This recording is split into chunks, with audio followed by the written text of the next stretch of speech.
Hello everyone. एक बार फिर से आप सभी का स्वागत है। आज के अपने इम्पोर्टेंट क्वेश्चन है वो इस प्रकार रहेंगे। पहला क्वेश्चन है, painless vaginal bleeding in the last trimester में बी कोज्ड बाई, यानी कि जो पेनलेस वेजाइनल ब्लीडिंग होती है लास्ट ट्राइमेस्टर में वो किसके कारण होती है, उसका कोज क्या होता है। मेंस्ट्रुएशन होती है, अब्रप्सियो प्लेसेंटा होता है, प्लेसेंटा प्रीविया होता है, पॉलीहाइड्रोमेंस होता है। तो जो अब्सॉर्प्सियो जो प्लेसेंटा होता है उसके अंदर पेनफुल वेजाइनल ब्लीडिंग होती है, और जो प्लेसेंटा प्रीविया है उसके अंदर पेनलेस वेजाइनल ब्लीडिंग होती है। तो सी ऑप्शन है वो इसका राइट आंसर हो जाएगा।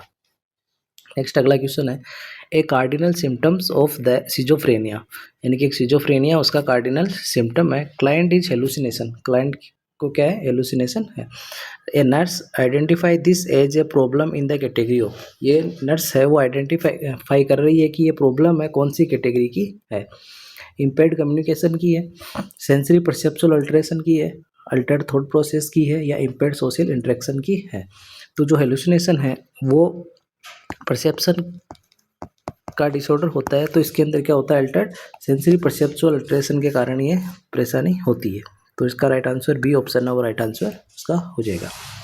नेक्स्ट है, a 24 year old client present to the emergency, एक 24 साल का क्लाइंट है जो कि इमरजेंसी में प्रेजेंट हुआ है एंड से क्या बोल रहा है, आई एम गॉड, कि मैं भगवान हूँ।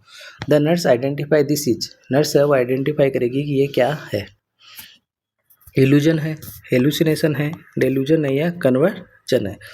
तो आई एम गॉड पेशेंट ये बोल रहा है, तो ये किसका एग्जाम्पल है, डेल्यूजन का है, और डेल्यूजन के अंदर भी डेल्यूजन ऑफ जो ग्रैंडियोसिटी होता है उसका एग्जाम्पल है। तो इसका राइट आंसर तो हो जाएगा सी ऑप्शन। अब इसमें देखते हैं इल्यूजन क्या होता है। इल्यूजन में क्या होता है कि जो रियल स्टिमुलाई है वो क्या होती है, प्रेजेंट होती है, और इसको क्या है, रॉन्ग परसेप्स करता है पर्सन, उसको अपन क्या बोलते हैं, इल्यूजन। और हेलुसिनेशन में क्या होता है कि जो रियल स्टिमुलाई होती है वो क्या होती है, अब्सेंट होती है। तो इसका जो राइट आंसर हो जाएगा आपका डिल्यूजन। नेक्स्ट अगला क्वेश्चन है, on the admission the client has sign and symptom of pulmonary oedema, यानी कि एडमिशन के दौरान क्लाइंट है उसके साइन सिम्टम है पल्मोनरी एडिमा के साइन सिम्टम्स है।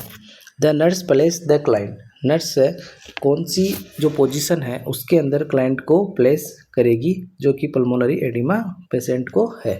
इसमें पोजीशन के बारे में पूछा गया कि पल्मोनरी एडिमा के पेशेंट को अपन कौन सी पोजीशन है वो अप्रोप्रिएट या मोस्ट होती है। High Fowler, sitting on chair, supine with fit elevated, lying on left side. तो जो पल्मोनरी एडिमा है उसके लिए अपन क्या पोजीशन देंगे, हाई फाउलर पोजीशन, ये ऑप्शन है वो इसका राइट आंसर हो जाएगा।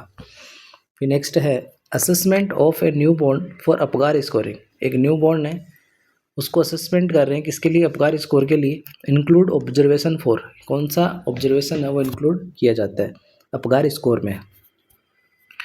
तो अपगार है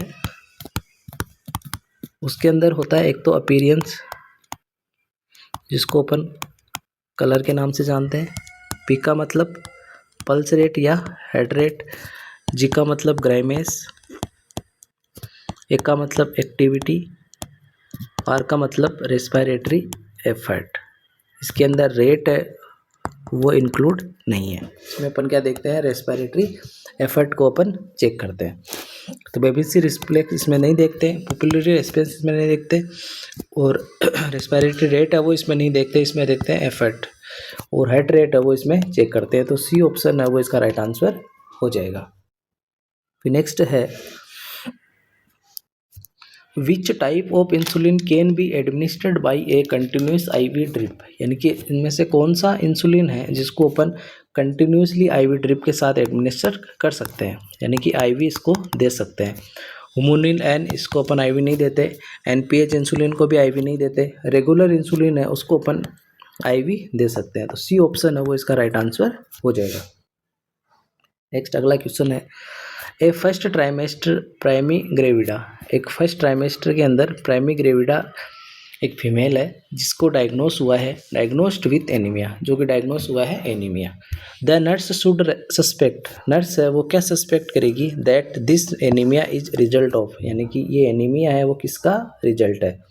mother increase blood volume, mother decrease blood volume, foetal blood volume increase, none of them. तो जो प्रेगनेंसी के अंदर जो एनीमिया होता है वो होता है फिजियोलॉजिकल एनीमिया, जिसके अंदर क्या होता है कि जो मदर का जो ब्लड वॉल्यूम है वो क्या हो जाता है, इंक्रीज हो जाता है। तो ये ऑप्शन है वो इसका राइट आंसर हो जाएगा। नेक्स्ट है Chinese stroke respiration pattern can be associated with which of the following condition, यानी कि जो चाइनीज स्ट्रोक जो रेस्पिरेशन पैटर्न है वो कौन सी कंडीशन से के साथ एसोसिएटेड होता है। DKA, fever, increase intracranial pressure, spinal meningitis. जो स्पाइनल मेनिंजाइटिस है उसके अंदर बाइटोट रेस्पिरेशन देखने को मिलता है, और जो इंक्रीज इंट्राक्रैनियल प्रेशर है उसके अंदर चाइनीज स्ट्रोक रेस्पिरेशन देखने को मिलता है। इसका तो राइट आंसर सी हो जाएगा। डी के अंदर कुशमल रेस्पिरेशन है वो देखने को मिलता है। ठीक है, फिर नेक्स्ट अगला क्वेश्चन है कुशमल रेस्पिरेशन आर एसोसिएटेड विथ, यानी कि जो कुशमल रेस्पिरेशन है वो किसके साथ एसोसिएटेड होता है, फीवर के साथ नहीं होता है, meningitis, DKA, none of them. तो अभी मैंने बताया था आपको DKA के साथ कुशमल रेस्पिरेशन है वो एसोसिएटेड होता है, तो सी ऑप्शन है वो इसका राइट आंसर हो जाएगा। नेक्स्ट है the primary focus of nursing intervention, यानी कि प्राइमरी फोकस है नर्सिंग इंटरवेंशन का for a child experiencing sickle cell crisis, यानी कि एक चाइल्ड है जो कि एक्सपीरियंसिंग है सिकल सेल क्राइसिस, उसको डायग्नोस है, उसके लिए अपना जो प्राइमरी जो फोकस रहेगा नर्सिंग इंटरवेंशन में वो क्या रहेगा, maintain an adequate level of hydration, provide pain relief, prevent infection and oxygen therapy. तो जो सिकल सेल जो क्राइसिस का जो पेशेंट है उसका अपना जो प्राइमरी जो फोकस जो रहेगा उसको अपन एडिक्वेट हाइड्रेशन है वो मेंटेन रखना। तो ए ऑप्शन है वो इसका राइट आंसर हो जाएगा। ये थे अपने आज के कुछ इंपॉर्टेंट क्वेश्चन। ऐसे ही क्वेश्चंस के लिए बने रहना अपने चैनल पे। अगर चैनल सब्सक्राइब नहीं किया तो सब्सक्राइब जरूर करना और अपने दोस्तों के साथ शेयर जरूर करना। Thank you.